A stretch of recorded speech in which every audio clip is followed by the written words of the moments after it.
The Force was the bedrock of life in the Star Wars universe, as anyone who's even remotely familiar with it knows. The Force connected all life and was part of everyone in the galaxy, most of the time.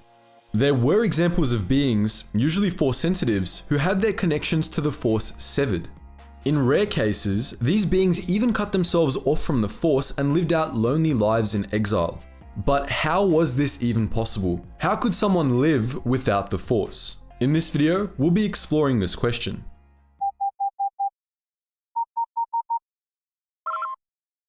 Attention, Sergeant on deck! One of the most underrated Star Wars stories is actually about a prominent example of this phenomena. It's the story of an old bitter Jedi who had lost his connection to the Force and hid out on a remote world where he thought no one could find him. But despite his best efforts, the old Jedi was discovered by a young woman who wanted to be a Jedi and sought instruction from him in the ways of the Force.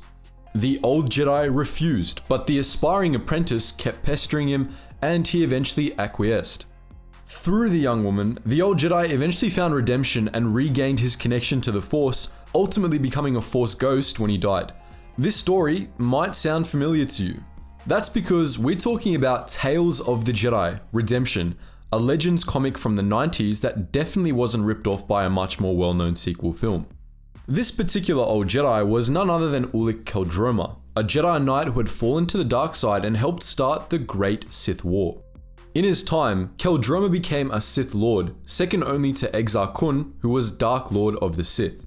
But Qel-Droma repented and turned his back on the Sith after accidentally killing his brother, the Jedi Knight Qel-Droma, in a lightsaber duel. As Qel-Droma was in shock from what he had done, his former friend Nomi Sunrider used a rare Force technique to sever Qel-Droma's connection to the Force, allowing the Jedi to take him into custody.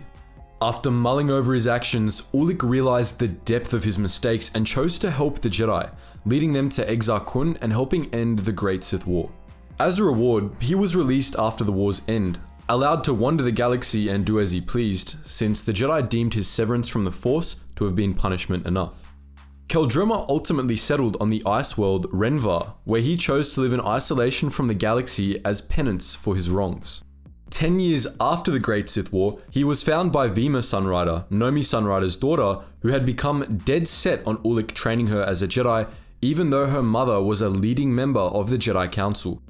Ulic eventually agreed to train Vima, despite the fact that he couldn't use the Force, something that eventually allowed him to find forgiveness for his actions. He was ultimately murdered by a spacer, but was able to become a Force ghost after death, having regained his connection to the Force by helping Vima. Most other examples of beings that lost connection to the Force had similar stories to Ulic Qel-Droma. Kyle Katarn severed his own connection to the Force after nearly falling to the dark side. The Jedi Council was known to sever the Force connections of fallen Jedi, and the entire Yuuzhan Vong species was subjected to this treatment by their homeworld for wiping out their entire home galaxy. In all of these cases, the beings involved were the victims of a Force power, either self-inflicted or otherwise, called Force Sever. Despite its name, Force Sever didn't sever beings' connections to the Force, but blocked them from feeling their connection to it. The difference, essentially, is like the one between having your eardrum removed and just having your ears clogged. To quote Jedi Master Odan, when you feel the dark side energies turned against you, you must use your Jedi abilities to take power away from an opponent rather than to inflict harm. This technique blinds your enemy to the Force with a wall of light, a permanent blockage, if you so choose, rendering him unable to use Jedi powers. It is difficult, and it is the most devastating attack possible using the powers of the light side. To block a Jedi from the Force, even a Dark Jedi, is a terrible thing. Terrible though it was, use of the Sever Force ability was ultimately necessary in many cases. For Force users, it was the ultimate punishment. The Jedi saw it as equivalent to capital punishment or life in prison.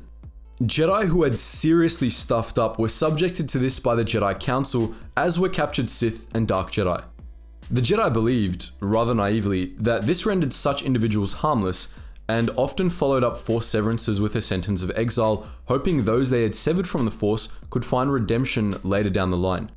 If a fallen Jedi did repent after being severed from the Force, the Jedi Council was known to be able to undo the effects of Force Sever though we know of no cases in which they actually did so.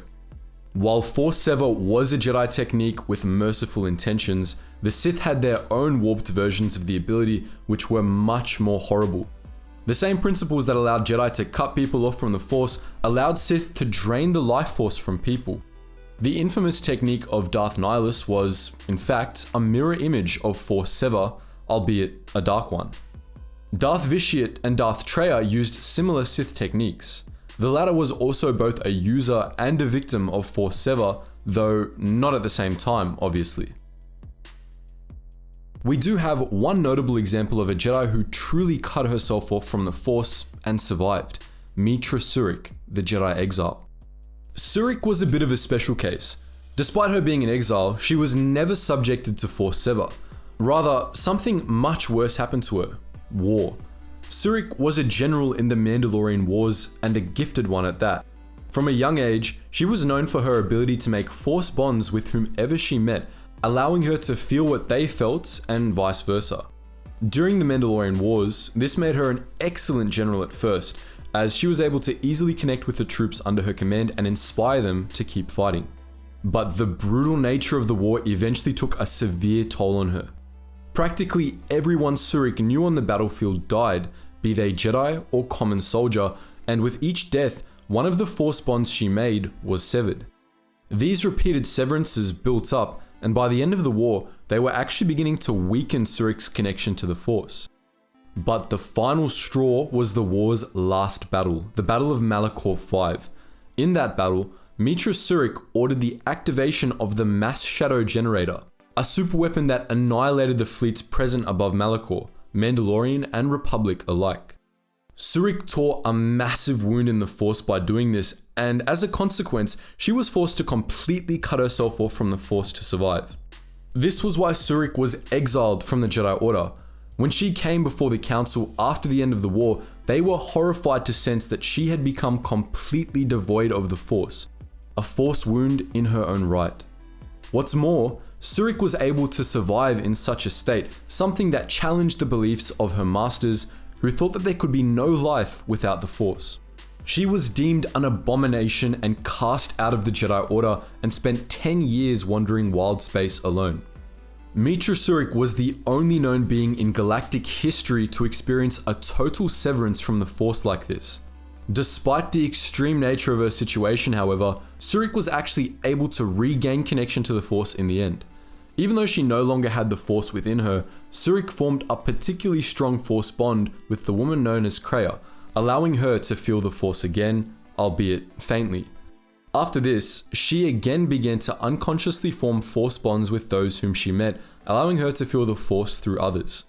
In time, this allowed her to completely regain her Force sensitivity. So that's our look at how some beings were cut off from the Force. But what do you think? Would you like to see videos about more Force-related phenomena? Let us know your recommendations in the comment section below. And as always guys, thank you so much for watching, and I hope to see you in the next video.